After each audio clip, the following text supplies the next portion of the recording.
বন্ধুরা, সবার আগে একটা ভেকু গাড়ি আমরা তৈরি করে নেই।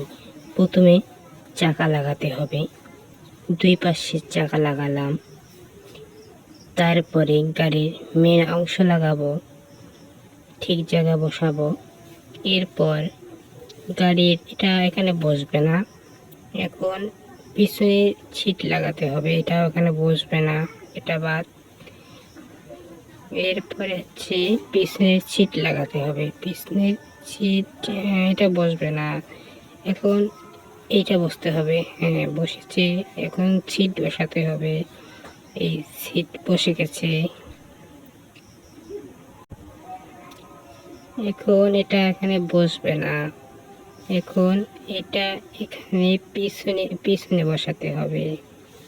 এরপরে এটা লাগাতে হবে। এক এক করে আমরা সম্পূর্ণ কাজ শেষ করলাম গাড়িটির। এখন গাড়ির মেন পালা, এখন আমরা গাড়িটি রাস্তায় নিয়ে